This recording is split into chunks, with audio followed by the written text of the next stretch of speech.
Bienvenidas y bienvenidos al Congreso Internacional de Innovación Docente, Emprendimiento y Desarrollo Social COINDOEMDES, una iniciativa de la Escuela Internacional de Emprendimiento Social. Durante estos días, docentes, investigadores, estudiantes y centros educativos de diferentes países compartirán ideas, proyectos y experiencias que ponen el bienestar de las personas en el centro del aprendizaje y del desarrollo social. COINDOEMDES nace con el propósito de conectar talento, conocimiento y acción social para construir una educación más humana, creativa y transformadora. Gracias por estar aquí. Comienza COINDOEMDES. Buenos días, buenas tardes a todos. En función del lugar del planeta en el que os ubiquéis, va a dar comienzo la última jornada, los dos últimos seminarios del Congreso Internacional de Innovación Docente, Emprendimiento y Desarrollo Social. Mi nombre es Antonio Jiménez, para quienes no me conozcáis, soy el coordinador de este congreso. Y bueno, después de 3 días intensos de comunicaciones, de ponencia en vivo y también a través de vídeo en la plataforma, en las redes sociales, llegamos al final, a la última jornada y a los 2 últimos seminarios. Así que para no demorarnos más, vamos a dar comienzo a este 7º seminario, empezando por el grupo de niños, niñas y adolescentes de Colombia, que lleva por título Nature Guardians, cuya responsable es Zulma Roballo Galindo, responsables, y Leonardo Ballestas Valle. Creo que estáis conectados, ya sabéis que disponéis de 10 minutos. Muchas gracias por vuestra participación una vez más.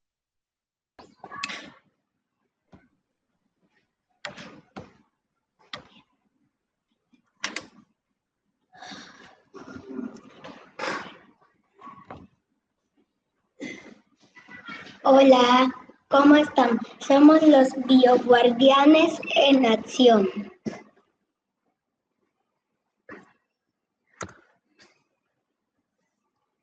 Somos los estudiantes de segundo grado.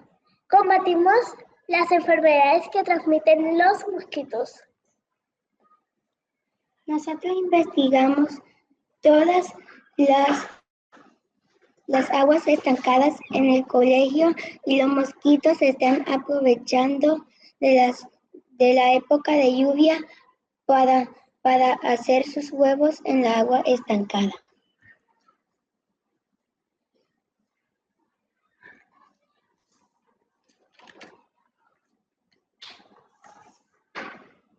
Una vez que finalizamos la investigación, pasamos a la acción. Pusimos avisos de prevención por todo el colegio. Después descubrimos el repelente que era malo y el actual era muy malo, y el natural que nosotros hicimos con una planta que era neem era muy natural y era bueno para la salud. Los malos tenían muchos químicos que nos podían dañar el cuerpo.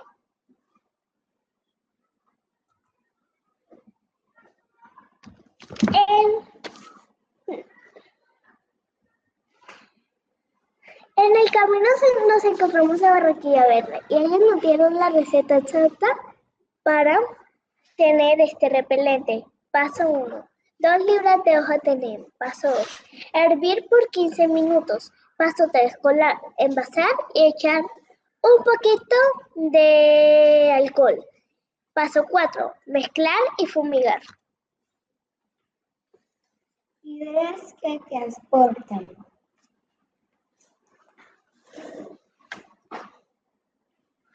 Unigamos más allá. Compartimos nuestro proyecto con la Fundación Proyecta Tu Vida. Y Proyecta Tu Vida va a vender nuestros envases de spray antimosquitos para ganar plata.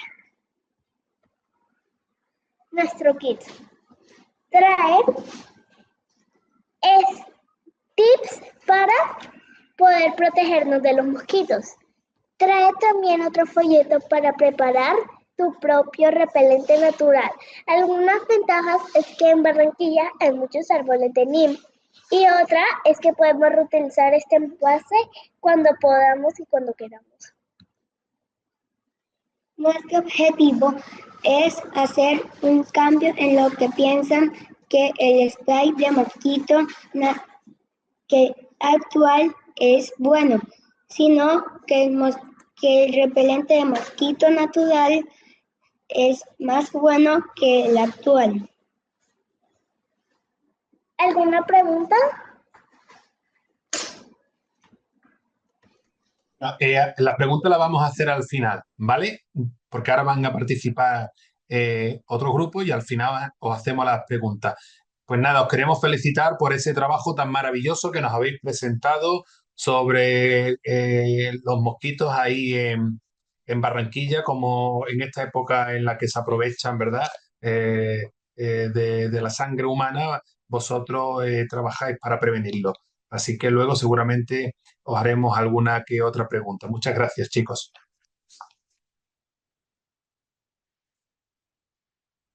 Creo que el segundo grupo de chicos todavía no se ha incorporado. Parece que la profesora encargada, ocupada, ha tenido alguna cuestión personal familiar.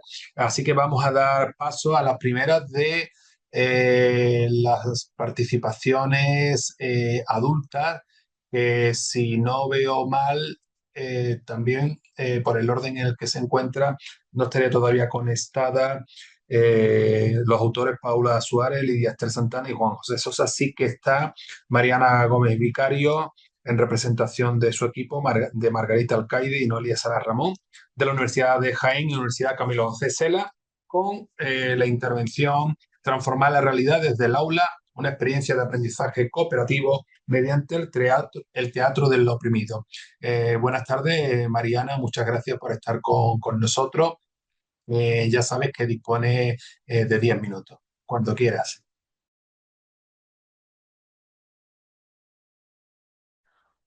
Hola, La Mariana, ¿qué la quieres poner? Ahí, tamaño, en ya está, presentación. disculpa, es que no tenía un problema con el micro, pero ya está, ¿verdad? Sí. No sé si la quieres poner en formato presentación. Ahí, pues. Listo. Bueno, muchas gracias. Como bien ha dicho Antonio, en esta presentación han colaborado también mis compañeras Margarita Alcaide Risotto y Noelia Salas. Y bueno, lo que venimos a presentar es una iniciativa que se ha llevado a cabo durante este curso en el grado de Educación Social, concretamente en una asignatura que se llama El educador social en el contexto escolar.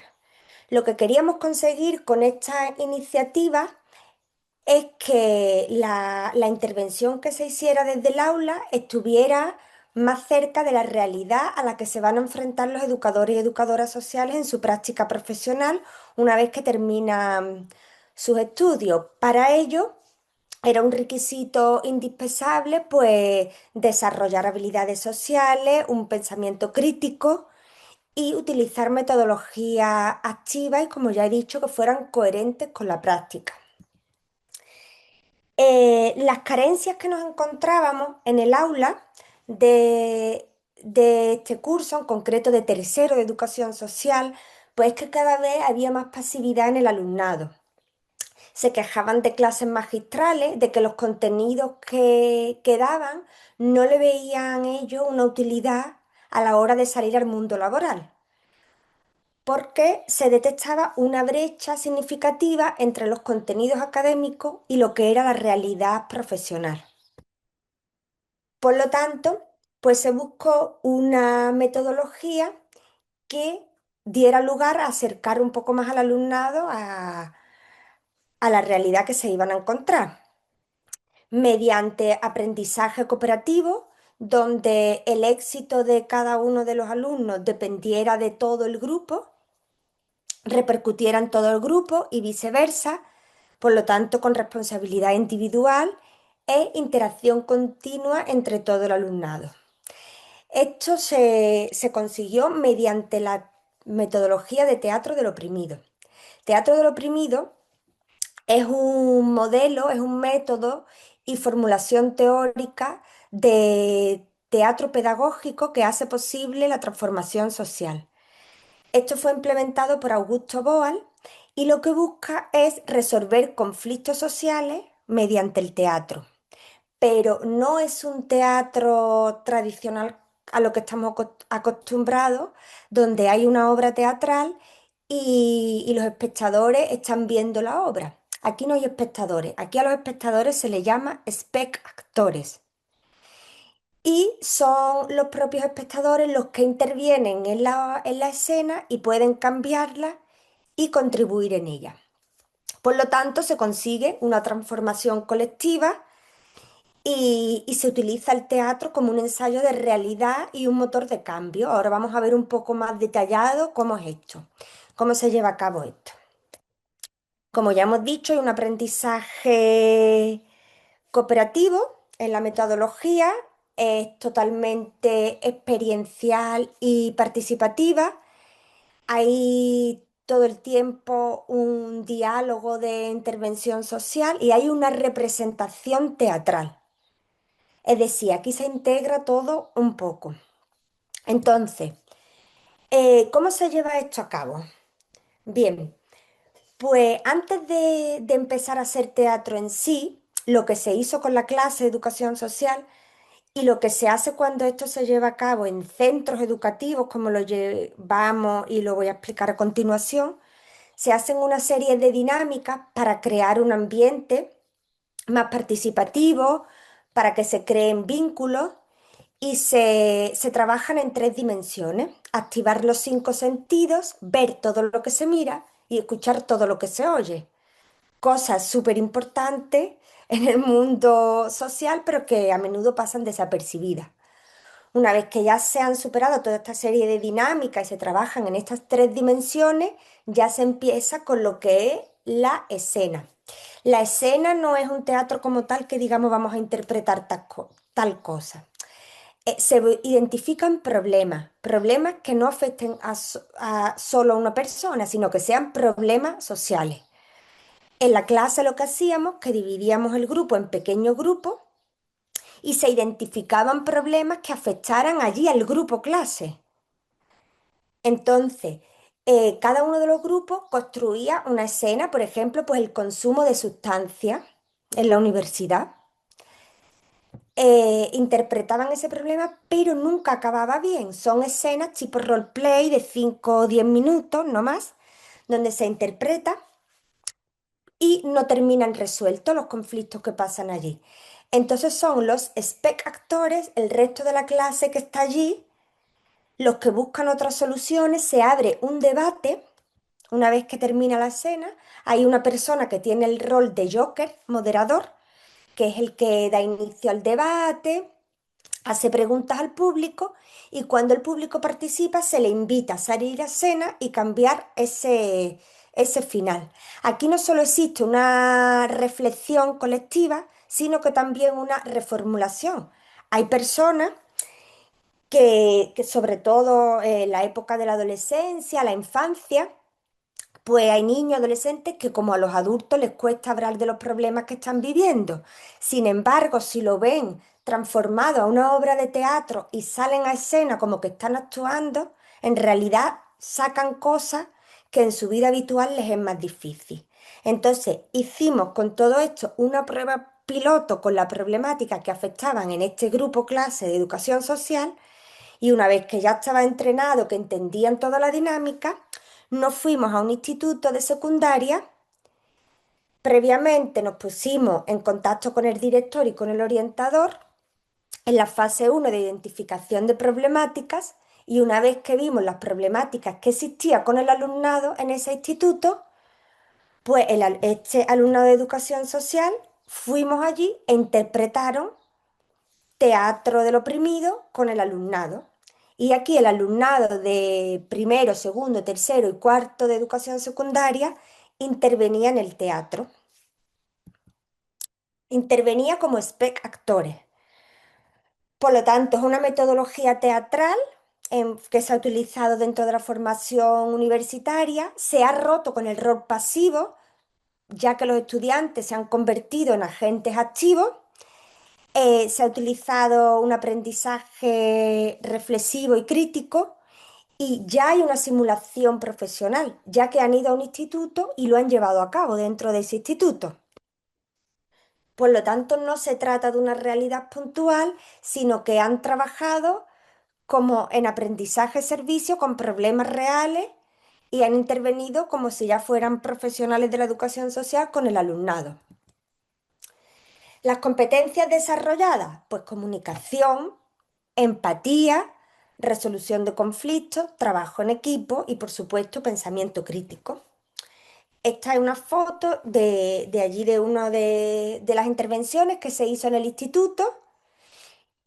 Y bueno, en concreto lo que se trabajaban allí eran diferentes temáticas dentro de las necesidades que detectamos, pues lo que más le preocupaba al director y al orientador eran problemas de salud mental en el alumnado adolescente. Se trabajaron diferentes escenas y muchos de los alumnos de secundaria pues salieron a escena, entre todos resolvían los conflictos y luego en el debate final pues decían que les había servido de mucho porque eran cosas que igual de otra manera, pues lo que decía antes no se habían atrevido a expresar y que les había ayudado mucho ir resolviéndolo entre todo el grupo. Por lo tanto, fue un clima muy participativo y positivo. Y bueno, ya para terminar, pues existe por supuesto una intervención social, es una formación orientada a la acción de profesionales, se desarrollaron competencias profesionales mediante metodología activa. Y hasta aquí la intervención, muchas gracias. Si luego tienen cualquier pregunta o aportación, pues estaré encantada de responder y escucharos. Gracias.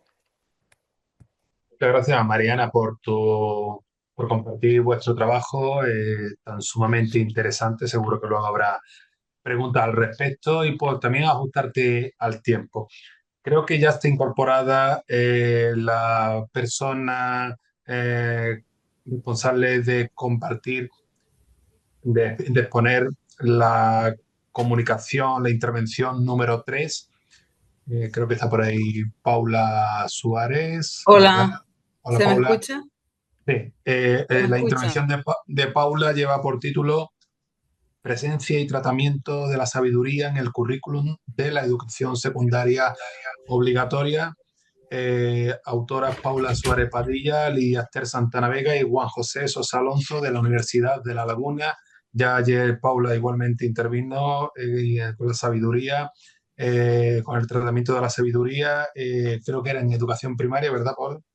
Sí, Y, hola. y hoy, Educación secundaria. bien, y hoy imagino que es la segunda parte, ¿verdad? Sí, sí. Quería saber si se me escucha bien, correctamente. Y Paula, adelante. Sí, vale, de acuerdo. Bueno, hoy sí creo que tendré la posibilidad de compartir mi presentación como Eso apoyo. es. Sí, ¿no? De acuerdo. Perfecto. ¿No se ve? Sí. Bien. Sí, bueno, del día de ayer empezamos igualmente comentando qué es el concepto de sabiduría. Normalmente, a pie de calle, todos hemos escuchado el término sabiduría en algún libro, bueno, de toda la vida. Desde la infancia hemos tenido acceso al término sabiduría, incluso en las cuentos, a nuestro alrededor hemos podido contactar con el término sabiduría, pero realmente no tenemos acceso a la definición, a la descripción, a qué es la sabiduría, ¿no? Pero todos sabemos que existe, ¿no? Hay personas sabias, hay personas que consideramos sabias, pero no sabemos describir qué es la sabiduría. Nuestro trabajo consiste, queremos determinar qué contenidos de sabiduría se están transmitiendo en el currículo de educación secundaria obligatoria. Como esta presentación estaba enfocada principalmente a un público infantil o adolescente, pues mi presentación es un poco así enfocada para ellos, pero bueno. Por eso hay mucho colorido y el diseño está así, ¿no?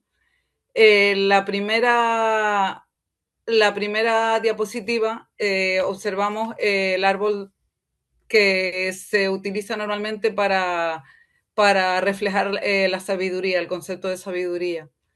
Este árbol, como es la sabiduría, contiene muchos componentes, muchos coloridos, muchos elementos que trabajan, interactúan al mismo tiempo, porque la sabiduría no se compone de un solo elemento. No podemos describirla de forma unilateral. Entonces, por eso siempre se utiliza esta imagen de la sabiduría como un árbol que tiene muchas ramas y muchos componentes que intervienen al unísono. Sin uno de los elementos no podemos decir que existe sabiduría. Existen otro tipo de componentes, pero no la sabiduría. Necesita toda esa intervención multicomponencial. Desde las primeras investigaciones formales de la sabiduría, se ha descrito este tipo de la estructura de la sabiduría, que es multicomponencial y tridimensional. Existe un acuerdo entre los investigadores en la definición de las dimensiones de la sabiduría como tridimensional, la estructura tridimensional. En la tercera diapositiva que podemos visualizar, queremos reflejar que la sabiduría está en nuestra historia desde el comienzo, ¿no? de la escritura, y en las grandes culturas podemos observarla en las obras insignias de las grandes civilizaciones, como reflejamos en la diapositiva, en la cultura maya, en la cultura egipcia, en la civilización de Egipto, en la civilización oriental china. En estas grandes civilizaciones ellas también han reflejado la sabiduría de sus pueblos, y así lo recogen las grandes obras de estas civilizaciones, ¿no? En todas las civilizaciones podemos vislumbrar el reflejo de la sabiduría. Existen estudiosos que se dedican a investigar y rastrear la sabiduría en estas antiguas civilizaciones, como el investigador de la sabiduría antropológica Takahashi, que ha realizado un inmenso trabajo y sigue rastreando los contenidos de sabiduría en estas grandes culturas de las que somos herederas.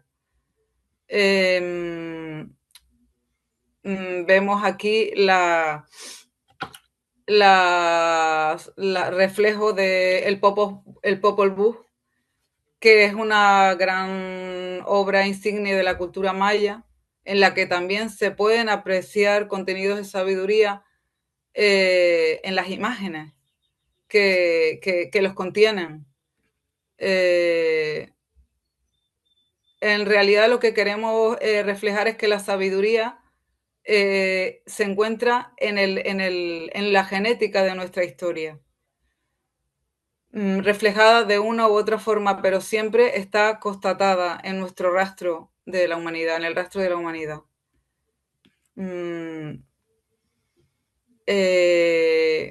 Vemos aquí la diapositiva del Antiguo Egipto. Podemos observar la obra insigne de la cultura, una de las obras insignes, el libro de los muertos, que recoge muchos marcadores de sabiduría, entremezclados con por supuesto, con la religión, pero es posible rastrear y detectar contenidos y marcadores de sabiduría en estas grandes obras de la historia de la humanidad. Vemos aquí otra diapositiva de la cultura oriental, el Tao Te Ching, que también refleja la perspectiva de la sabiduría desde la cultura oriental. En este sentido, existen numerosas aportaciones también de Takahashi y Ardelt y otros autores como Stenberg, que determinan que existe una variabilidad de la sabiduría entre el mundo occidental y el oriental, aunque contienen marcadores comunes, por supuesto, podríamos decir como básicos o algo así como primarios. Existen variaciones entre la cultura oriental y la occidental respecto a la sabiduría. Pero en sí los contenidos primarios son los mismos, los que nosotros pretendemos detectar y promocionar en el currículo de educación secundaria obligatoria. Por otro lado, como teníamos la presentación enfocada mayoritariamente a los adolescentes, pero bueno, al público en general, podemos reflejar y encontrar los contenidos de sabiduría en los fenómenos socioglobales actuales. La sabiduría no es una cosa, no es trascendente, no es lejana, no es algo mágico. La sabiduría existe a nuestro alrededor, ¿no? Esto lo reflejó Caroline Basset en sus primeras investigaciones, en sus artículos, dejando anotado que la sabiduría no era algo lejano a nuestra realidad diaria. La sabiduría se encuentra a nuestro alrededor, en nuestro contexto más usual. Entonces, en los contenidos de sabiduría de los adolescentes, la podemos localizar, la podemos observar en los fenómenos que ellos experimentan en la actualidad. En un fenómeno como Minecraft, que todos los adolescentes viven ahora mismo, se pueden observar contenidos de sabiduría en la trama, en los personajes tienen marcadores de sabiduría. Los personajes comparten un objetivo común que está cargado de los valores que caracterizan la sabiduría, así como hay diversos personajes que se usan en la trama y que están cargados de marcadores y de características propias de la sabiduría. Para nosotros es muy importante conectar con el pensamiento y las realidades que viven los adolescentes para poder promocionar la sabiduría, para que ellos puedan observar que la sabiduría no es algo fantástico ni lejano, y es algo eminentemente práctico y útil y al servicio del sentimiento de comunidad. Por lo tanto, es indispensable conectar con esos contenidos que ellos viven ahora mismo. Respecto a la misma temática de los contenidos que ellos experimentan ahora mismo,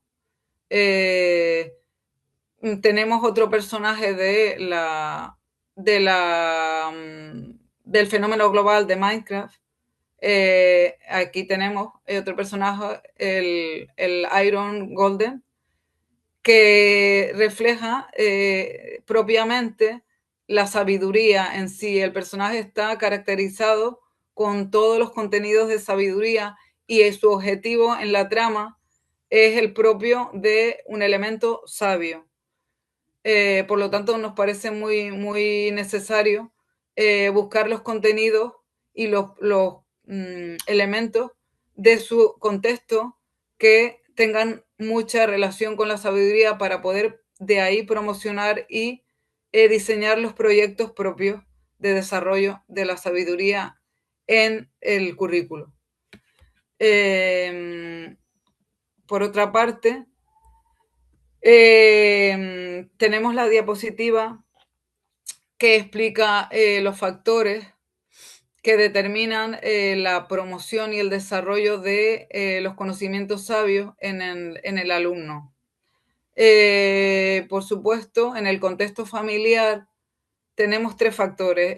El más cercano al alumnado, pero no por ello el principal. El contexto familiar en el que pueden encontrar un referente que puede ser padre, madre, abuelo, que les transmite conocimientos sabios. Ese referente es muy importante, por supuesto, y puede desarrollar la sabiduría en el alumno, pero los otros 2 factores también pueden complementar o incluso suplir la ausencia de ese referente de sabiduría en el contexto familiar. Nos parece muy importante promocionar el desarrollo de los conocimientos en sabiduría en los otros factores, en el caso de situaciones de familias con alguna estructura diferente, algún tipo de problemática, por lo que la promoción y el desarrollo de proyectos en el ámbito escolar nos parece muy importante. Y más en estos momentos que vivimos de mucha inestabilidad familiar, económica, nos parece muy importante, determinante, promocionar y fomentar el desarrollo en los otros 2 factores, contextos que reflejamos en la diapositiva. En el contexto académico, nosotros podemos trabajar la sabiduría desde todos los ámbitos, desde los objetivos que se persiguen en el currículo, desde las metodologías, desde los contenidos propios, así como de todos los proyectos que se integran en el currículo escolar, en el contexto académico. En el contexto sociocultural, no podemos alterar o afectar ese factor, pero sí podemos trabajar desde ahí para utilizar el contexto para subrayar qué marcadores se reflejan de sabiduría en ese contexto. Por lo tanto, ese factor también es posible utilizarlo para promocionar la sabiduría. Un minuto, Paula. Sí. La última diapositiva es un resumen de lo que nosotros queremos trabajar, por supuesto, determinar qué objetivos curriculares, en qué objetivos curriculares se trabaja la sabiduría, saber cuáles son más proclives a trabajar la sabiduría con ellos. Por supuesto, saber qué contenidos curriculares de sabiduría se trabajan y sobre todo en qué asignaturas abundan más. Y por otro lado, saber de qué forma se transmite el conocimiento, los contenidos, de qué forma se transmite y tratar de promocionar una forma sabia, integrar la sabiduría en esa forma de transmisión de los contenidos del currículo. Y ese es el proyecto que tenemos, nuestro grupo de investigación. Así Gracias, que sí. Paula, por la presentación, por contarnos ese proyecto tan interesante de vuestro grupo de colaboración, liderado por la profesora Lidia Esther Santana Vega. Y bueno, quédate por aquí, que al final te haré Muchísimas gracias. alguna Muchísimas pregunta. gracias por la paciencia ayer conmigo porque no desconocía el Zoom. Muchísimas gracias por la comprensión y la paciencia. Gracias a todos. Para eso estamos, gracias a ti. Bien, continuamos ahora con la intervención número 5. En concreto, perdón, son las autoras Amanda Negrín Plata, Marta García Ruiz, Natalia del Pino Brunet y María Elena Pérez Jerónimo, de las universidades La Laguna y Universidad de Málaga. Creo que está con nosotros Amanda Negrín y el título de la intervención es Proyecto de Aprendizaje de Servicio, Universidad y Escuela por la Convivencia. Cuando quieras, Amanda, tienes 10 minutos. Muchas gracias por participar de nuevo con nosotros. Muchas gracias a ustedes por invitarnos. Voy a compartir la presentación. A ver, aquí. ¿Se ve? Sí. ¿Pueden verla? Sí. Venga, perfecto. Yo sí la veo. Sí, perfecto. Pues voy a iniciar ya, a ver, para ponerla completo. Bueno, pues les vengo a presentar el proyecto Universidad y Escuela por la Convivencia, formación de mediadores informales desde el trabajo social, llevado a cabo.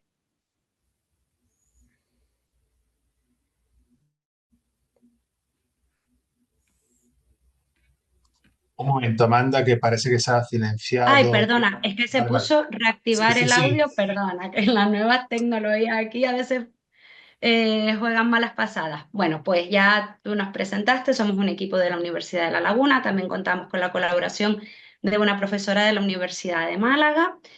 A ver, ¿por qué no me deja pasar la diapositiva? Ay, mi madre. Hazle Ah, clic sí, sobre aquí. Sí, ya, perdona. Bueno, este proyecto es un proyecto de aprendizaje-servicio que se lleva a cabo desde una asignatura del grado de trabajo social. Es una asignatura optativa que se llama Trabajo Social y Mediación Social. Se trata de un proyecto de aprendizaje-servicio que pretende articular la formación universitaria con la acción comunitaria. En el ámbito académico, el objetivo que tendría el proyecto sería fomentar la adquisición y transferencia de competencias desde el alumnado de la asignatura de Trabajo Social y Mediación sobre mediación y resolución pacífica de conflictos. En el ámbito comunitario, hemos observado como necesidad social promover la cultura de la paz, mejorar la convivencia y que el alumnado adquiera herramientas para la gestión constructiva de los conflictos, especialmente en contextos educativos. En los CEIP, en los centros de educación de primaria, se ha observado, según vemos en diferentes informes de UNESCO, PISA, cómo hay una carencia de estrategia y espacios sistemáticos para el aprendizaje de la mediación y la resolución pacífica de los conflictos, y cómo esto incide en el clima escolar y en el desarrollo socioemocional del alumnado. En el grado de trabajo social también hemos observado la necesidad de fortalecer en el estudiantado de trabajo social competencias vinculadas a la mediación, a la comunicación asertiva y a la educación para la convivencia. En este caso, en este proyecto, el alumnado de la asignatura lo que ha hecho ha sido diseñar e impartir acciones formativas tanto alumnado de primaria como alumnado de otras asignaturas del grado de trabajo social. Teniendo en cuenta que esta asignatura es una asignatura optativa, pues no todo el alumnado que termina la carrera ha pasado por la asignatura de mediación. Sin embargo, entendemos que es súper necesario que los y las profesionales del trabajo social adquieran este tipo de competencias que son básicas en la profesión y además puede ayudar con los propios conflictos que se generan dentro del aula también en el contexto universitario. Se crearon en la asignatura 5 grupos cooperativos que diseñaron cada uno de ellos 2 píldoras, un póster y un taller de formación. Esto lo fueron trabajando a lo largo de todo el cuatrimestre y paralelamente, en las actividades de clase íbamos desarrollando role-playing, análisis de casos reales y análisis de vídeos para que el alumnado adquiriera las competencias de una manera mucho más significativa. Se desarrollaron talleres en el CEIP Carmen Rosa Álvarez, en el municipio de Candelaria. Se atendieron a todos los cursos desde primero hasta sexto de primaria, y en el CEIP Puertito de Huímar, alumnado de cuarto, quinto y sexto de primaria. Y en el grado de trabajo social se impartió formación en 3 grupos de la asignatura de trabajo social y relaciones y habilidades interpersonales, en la asignatura de trabajo social y migración y en la asignatura de introducción a los servicios sociales. Los resultados de todo ello han sido 10 acciones formativas en educación primaria, 6 en grupos universitarios. Se diseñaron 5 póster que fueron distribuidos por toda la Facultad de Ciencias de la Comunicación y el Trabajo Social, para que el alumnado a nivel general tuviera acceso a la difusión de la mediación.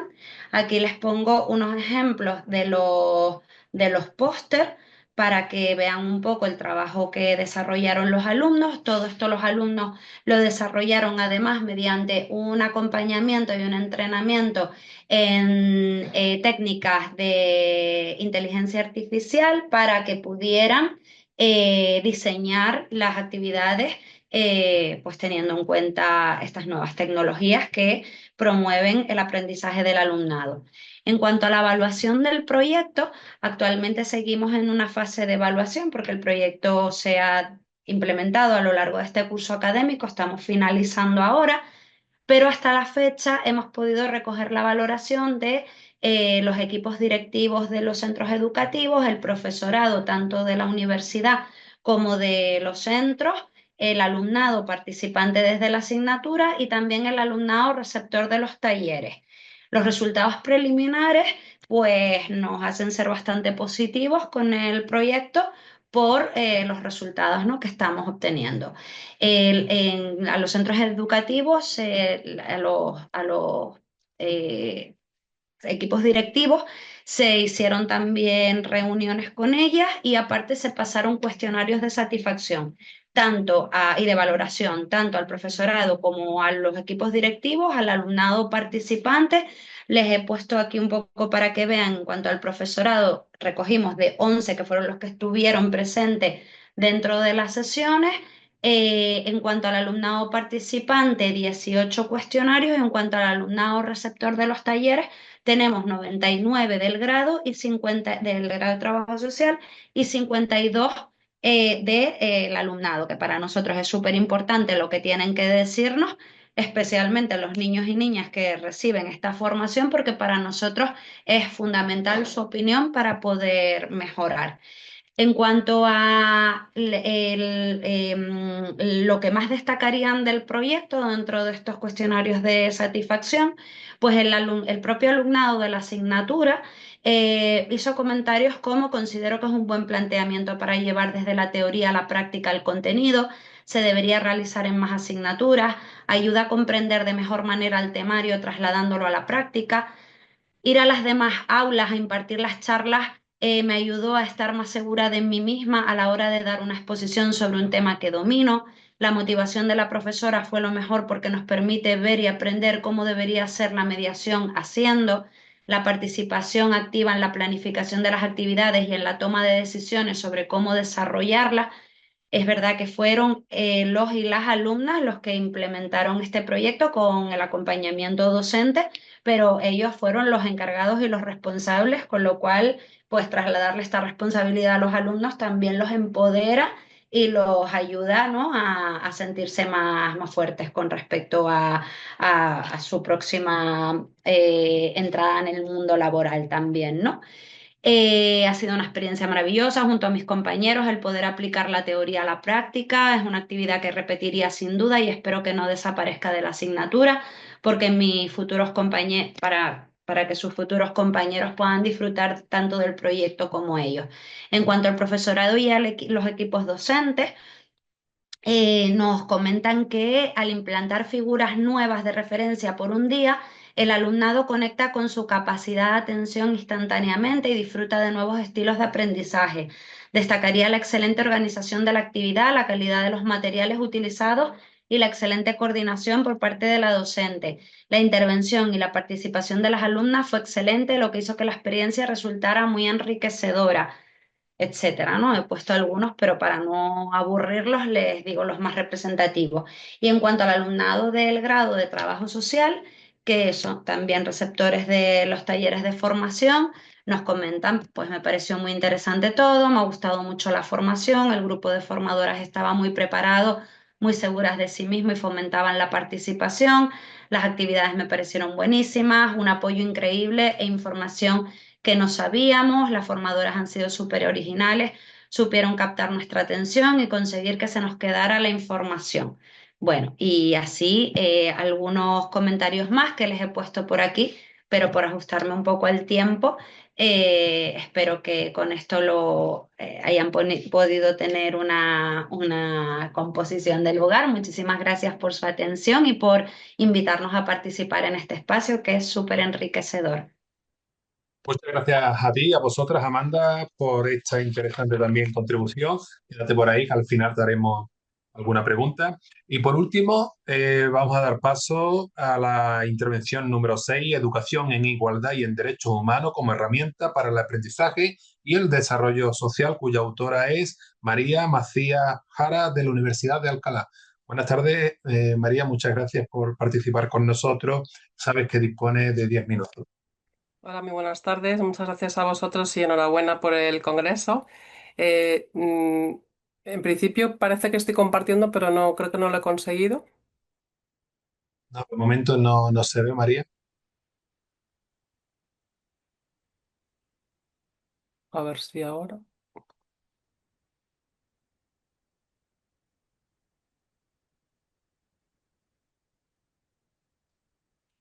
Ahora sí. Ahora sí. Muchas gracias.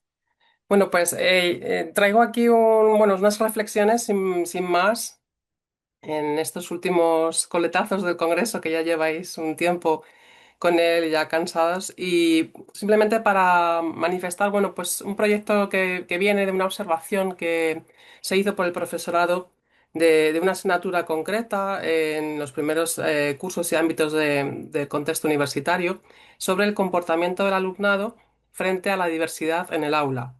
Se observó que había como tres perfiles, uno que era colaborativo, otro pasivo y otro regresivo o de rechazo sobre algunas de las ideas que manifestábamos en la asignatura. Y entonces se concretó la necesidad de involucrar al alumnado para explicar algunos de los contenidos necesarios en el contexto de la igualdad en el aula y su origen vinculado a la esencia de los derechos humanos en el ámbito internacional y su nacimiento. Por eso lo que os traigo es realmente lo que ellos explicaron a otros alumnos y alumnas, tanto del ámbito universitario como del ámbito de las etapas de primaria y de secundaria. Explicaron inicialmente cuándo se formulan los derechos humanos en el contexto internacional, que bueno, es sabido que tras la Segunda Guerra Mundial pues, se incorpora esa Declaración Universal de Derechos Humanos tan importante, que dice en su artículo 1 que todos los seres humanos nacen libres e iguales en dignidad y derechos, con esas características específicas de los derechos humanos como universales, inalienables, imprescriptibles, inembargables e irrenunciables que corresponden a todos los seres humanos. Se habló en este caso de, pues, de la identidad, de la raza, de la etnia, de la procedencia nacional y de otros rasgos. Y se habló también del vínculo de estos derechos al concepto de ciudadanía. Cada persona, por lo tanto, tiene que contribuir a hacerlos efectivos. Y se explicó por parte de este alumnado dónde está en nuestro ordenamiento jurídico, en nuestra Constitución española, dónde está la igualdad, dónde están los derechos y por qué es importante esta norma jurídica. Es una norma que se aprobó en 1978 y se aprobó precisamente para hacer una unión, un consenso bajo un sistema nuevo que era la democracia. Y se les explicó que esta norma incluye la organización de nuestro Estado, tanto desde el punto de vista del poder, y se habla de los tres poderes del Estado, del territorio, se habla de todas las comunidades autónomas y de la configuración como Estado, y nuestros derechos y libertades, que son como una declaración especial donde cada persona, cada ciudadano o ciudadana es responsable de cumplirlos, porque de otro modo se van a debilitar. Se intenta poner en práctica una acción-reacción, es decir, si cada uno no se responsabiliza, cada persona no se responsabiliza de su parcela en el cumplimiento de los derechos, pues ello va a conllevar consecuencias de debilitamiento de los derechos. Se habló en el contexto de esta configuración, pues de la igualdad. Se inculcó que la igualdad pues no es una ideología, como se puede escuchar a través de algunas plataformas o de redes, ni una moda, ni una situación pasajera, sino que es algo muy relevante, muy importante, que es un valor superior, es un principio que nos vincula a todas las personas y que es además un derecho fundamental, un derecho humano de cada persona.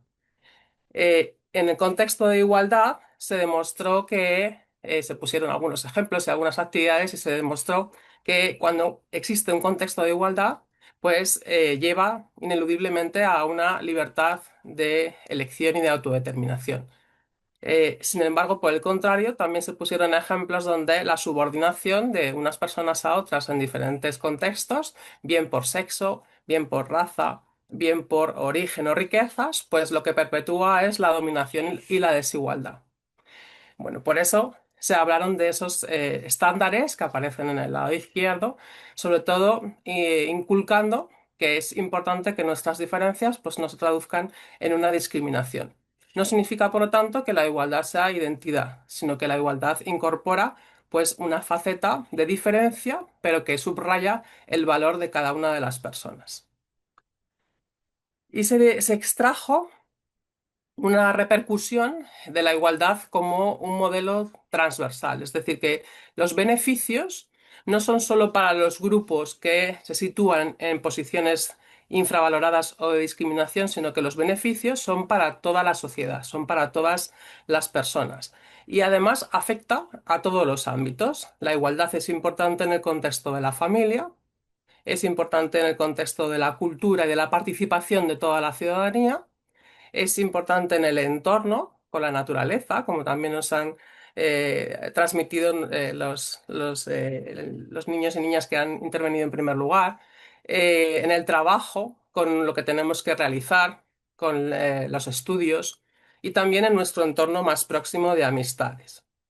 Así es un concepto de naturaleza transversal, afecta a todo, a todos los ámbitos, a todos los niveles y a todas las personas. Por eso se hizo una pequeña ejemplificación de algunos contextos en los que hay que estar alerta ante las desigualdades.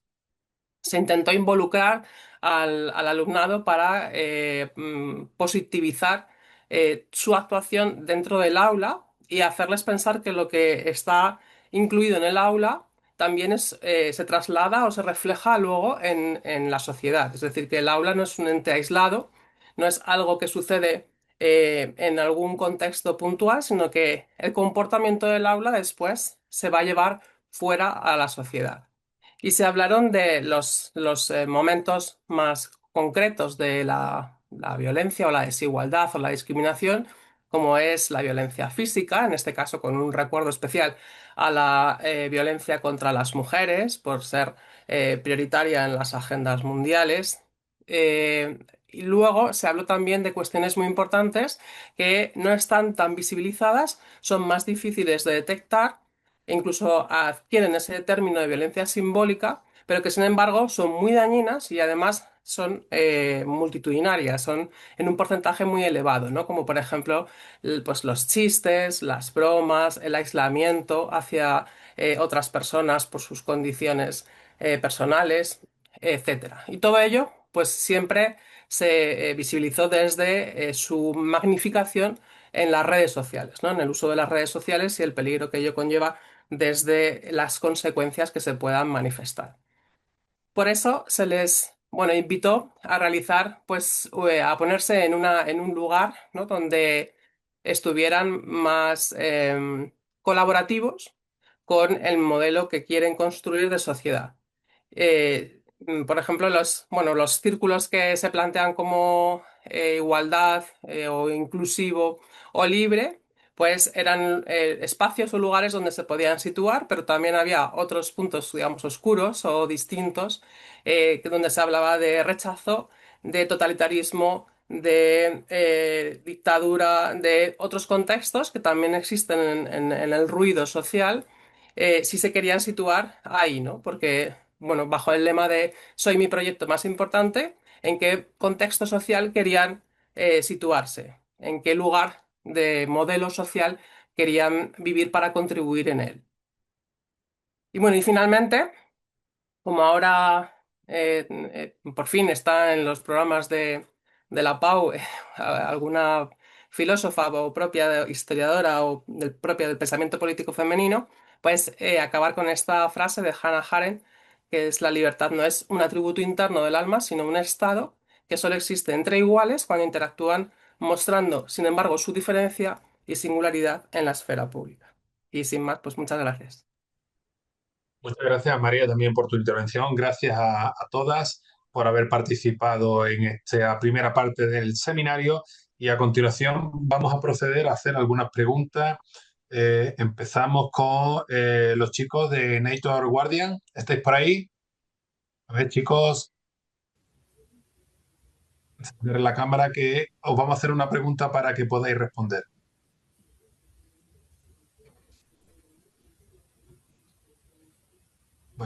No sé si los chicos, ahí estáis.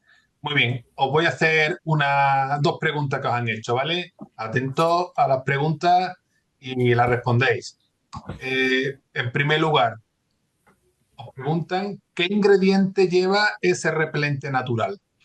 ¿Lo podéis compartir con nosotros para que nosotros también lo podamos fabricar o es secreto?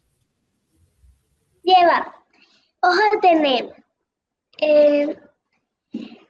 el colador, alcohol, agua caliente y ya. De Lo primero que habéis dicho es hoja de... He escuchado mal. ¿Lo puedes repetir los ingredientes? Que es que lo estamos apuntando porque estamos muy interesados.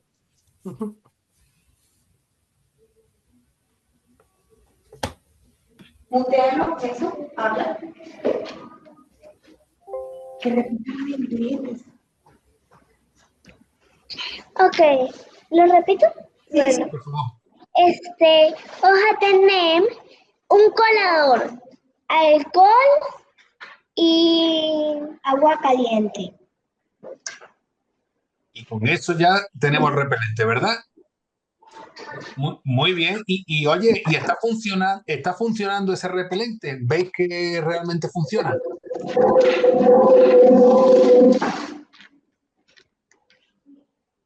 Os lo pregunto a vosotros, que sois aquí los fabricantes, ¿no? Y los que estáis... Los mosquitos no van a picar con ese repelente.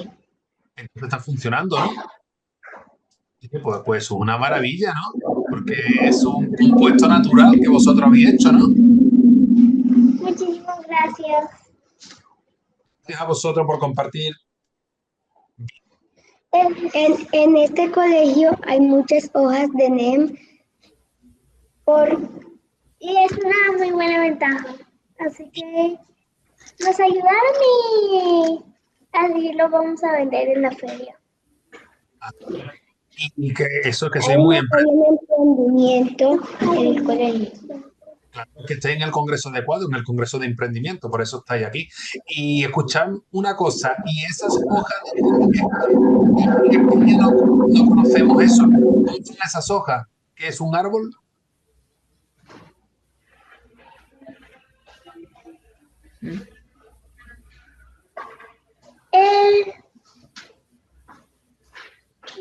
¿Qué entendieron del tema?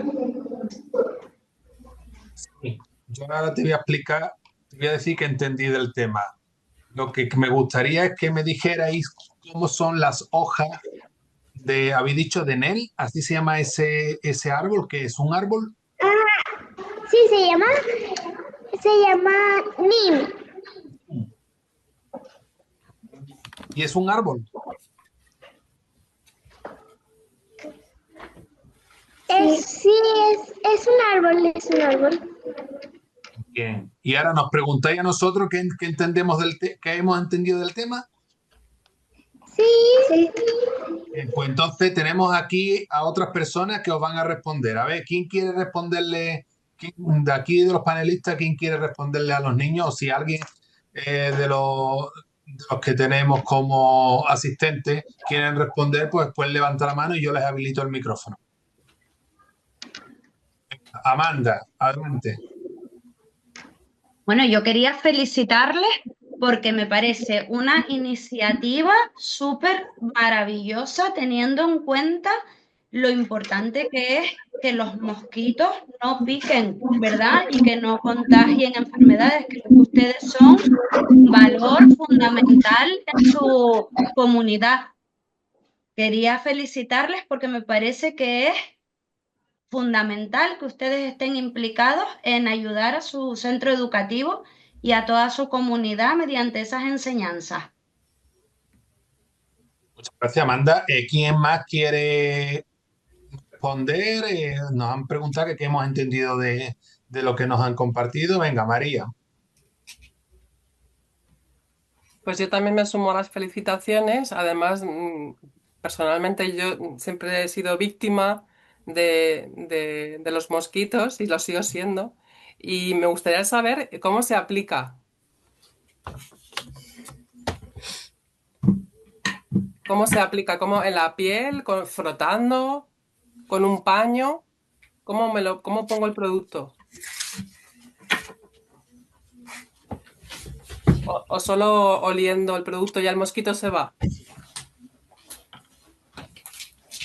¿No tenéis el micro activado? Momento, chicos, que tenéis que el micro no lo tenéis activado. Abrí el micro, por favor. Ahora. Se aplica como el perfume. Ah, qué bien, qué práctico. Muchas gracias. Señor, el que nos llevó a hacer esto es Proyecta tu Vida. La Fundación Proyecta tu Vida. Lo había hecho a través de esa fundación. Qué bien. Venga, Paula.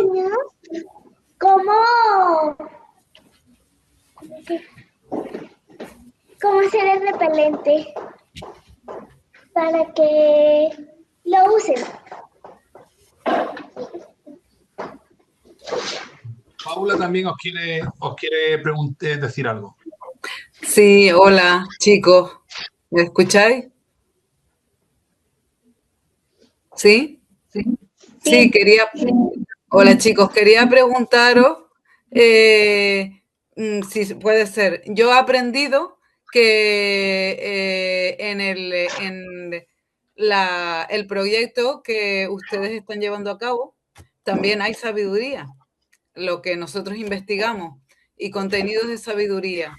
Entonces, felicitaros, por supuesto, por lo que estáis aportando a la comunidad, y también preguntaros qué habéis aprendido realizando el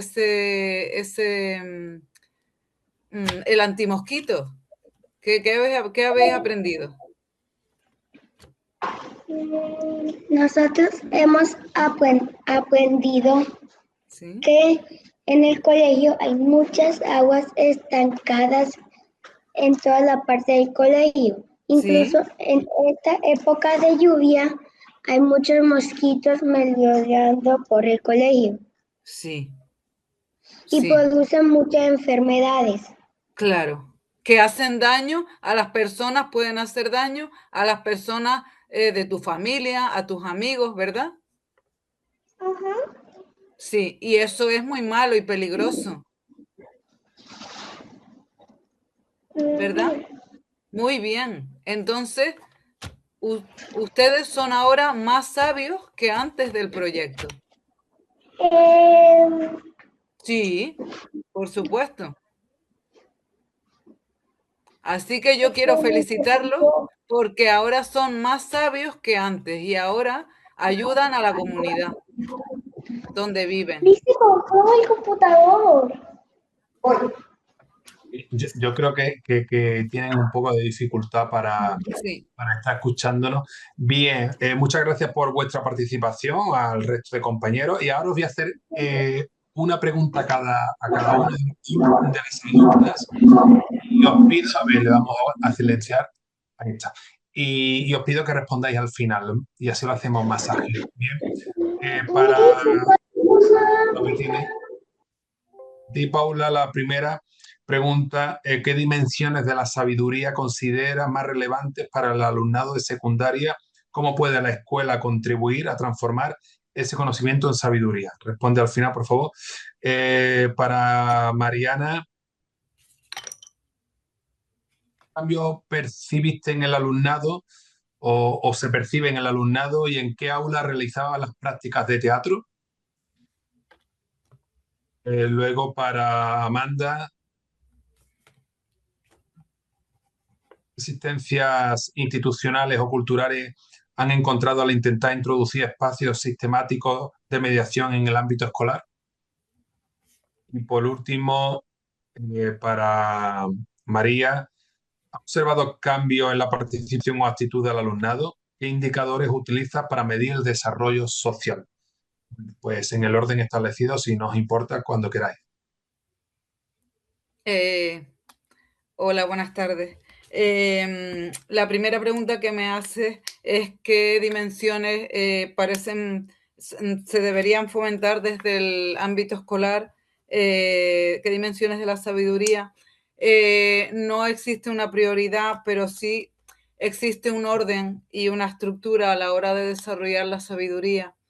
Y siempre deberíamos trabajar primero la reflexión y la cognición puesto que son las bases, se ha establecido a través de las investigaciones que existen que hay un orden a la hora de adquirir los conocimientos sabios y preferentemente debería fomentarse desde la dimensión reflexiva y la cognitiva para luego pasar a la emocional.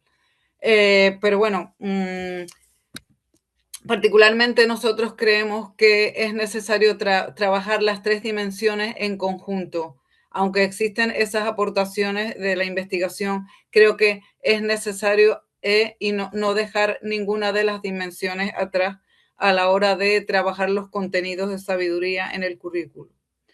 Por otra parte, la segunda pregunta que me hace, como planteamos en la presentación, es muy importante conectar con el alumnado desde su contexto actual, porque si no, desconectamos de ellos y la sabiduría se puede trabajar en cualquier contexto.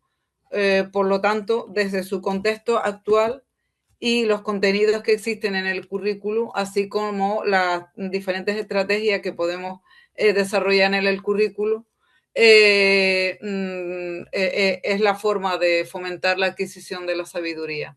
Los contenidos actuales de ellos, las estrategias que podemos desarrollar en el currículo y los objetivos.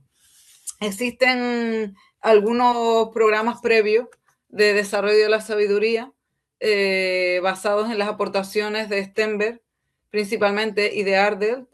Y bueno, pueden servir de modelo, por supuesto. Son modelos que trabajan sobre todo las estrategias de reflexivas y las habilidades de pensamiento. Por lo tanto, hay que trabajar y desarrollar más el resto de dimensiones y las estrategias que pueden desarrollar el resto de dimensiones, y ese es el trabajo que tenemos que realizar. Muchas gracias, Paula, por responder. Gracias. Mariana, si quieres, para seguir el orden. Sí, bueno, antes de responder me uno a las felicitaciones de BioGuardians y al resto de las compañeras también. Y en cuanto a mis preguntas, pues los cambios, básicamente vi un empoderamiento en el alumnado de educación social, porque cuando yo les propuse la propuesta de hacer esto de teatro del oprimido, pues me decían que le daba vergüenza, que cómo iban a ir al instituto a hacer eso. Yo les decía, bueno, estamos en la asignatura, el educador social, en el contexto escolar. Si os da vergüenza llevar una intervención a cabo en la realidad en un instituto con el alumnado de allí, mal vamos. Pero bueno, que yo no voy a obligar a nadie, vamos a hacerlo primero aquí en el aula, entre nosotros que nos conocemos y ya después podéis elegir. Pero a medida que fueron surgiendo las diferentes prácticas que hacíamos y tal, pues fueron perdiendo la vergüenza y ahí sí que vi un gran cambio en ellos y en ellas. En cuanto al espacio, pues evidentemente en clase no podíamos hacer este tipo de práctica porque allí en la Universidad de Jaén las aulas son, las mesas y las sillas están atornilladas al suelo, entonces es difícil en este tipo de espacios hacer unas dinámicas así participativas. Entonces reservamos en el pabellón deportivo de la Universidad de Jaén un aula que se llama aula de expresión, que tiene espejo, no tiene mesa, no tiene silla, y nos la prestaron para todo el cuatrimestre y allí fuimos haciendo todas las dinámicas.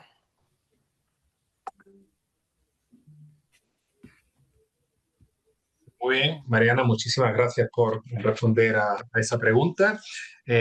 Si quieres, Amanda, puedes continuar tú.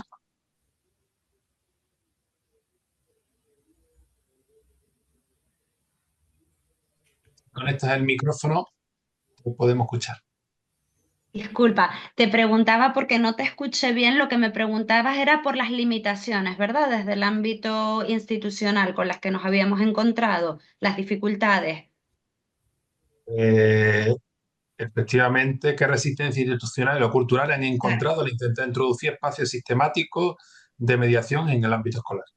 Vale, nosotros realmente hemos contado con la colaboración total por parte de la Universidad de La Laguna, así como de los centros educativos, pero sí es verdad que una de las barreras a las que nos enfrentamos siempre es el tiempo de dedicación por parte del alumnado, que a su vez tiene muchas más asignaturas, combinarlo para que puedan salir de la universidad e ir a los centros educativos.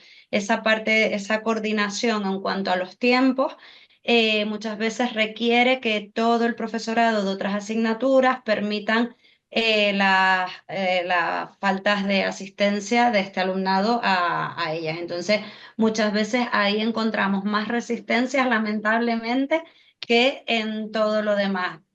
De todos modos, entendemos esto es un proyecto piloto que está empezando este año y que cuando ya vaya teniendo más recorrido, pues nos será mucho más sencillo salvar estas barreras y dificultades. Seguro que sí. Muchas gracias, Amanda, por responder. Y por último, María, si quieres responder. Muchas gracias. Bueno, pues en cuanto a la cuestión sobre los cambios en la participación o percepción del alumnado, pues en los grupos iniciales que se presentan, pues digamos el convencido continúa convencido y donde más cambios se observan es en el alumnado con un perfil pasivo, porque suele actuar luego una vez que ya se involucra de la misma forma. Es más resistente como no cabe esperar, pues el alumnado que rechaza o que tiene algún tipo de visión sobre esta situación.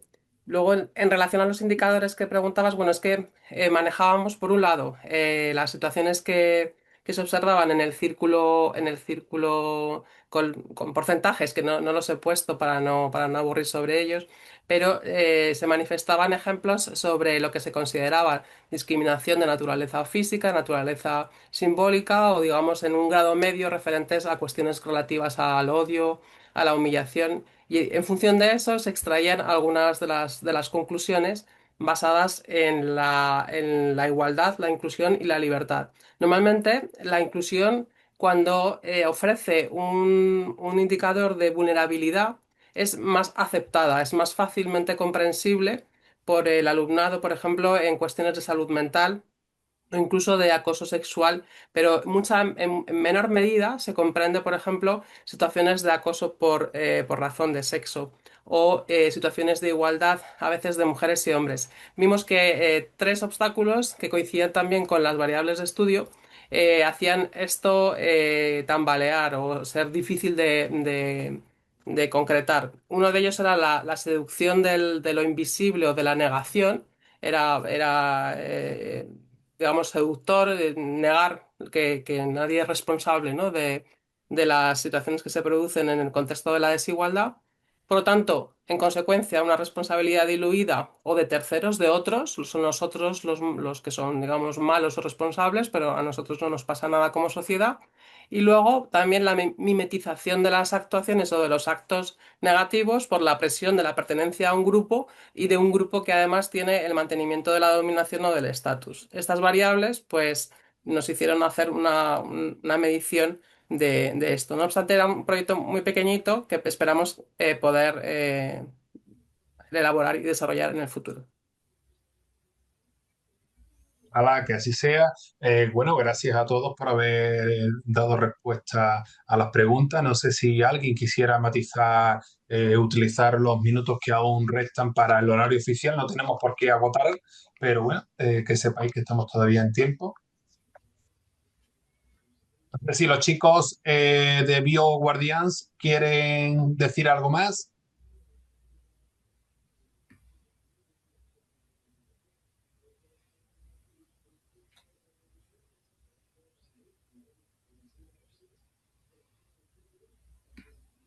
Pero parece que no. No sé si alguien quiere aportar algo. Bueno, si no, el público lo mismo, los asistentes, no sé si alguien quiere aportar algo, puede levantar, reaccionar levantando la mano y le abrimos el micrófono. La de una, la de dos y a la de tres. Bueno, pues parece que nos quedamos con estos 7 minutos de adelanto que vendrán bien para preparar el octavo y último seminario de este congreso, podríamos decir primer congreso de innovación docente, emprendimiento y desarrollo social. Que sepáis que estamos colgando, subiendo los vídeos de manera muy ágil. Ya prácticamente mañana los del seminario 7 y 8 estarán en las redes sociales. Ya tenemos subido los 6 seminarios anteriores. Que sepáis también, lo digo para aprovechar un poco el tiempo, que a partir de las 8, bueno, estáis todos aquí en territorio, sobre todo peninsular, España peninsular, a las 8, a las 20 horas, 8 p.m., ya estarán disponibles. Hemos puesto esa hora porque justamente a las 7:30 finaliza el congreso de manera oficial. Ya estarán disponibles los certificados para que lo podáis descargar de la plataforma donde habéis accedido para hacer todos los trámites de inscripción, subir capítulos y demás.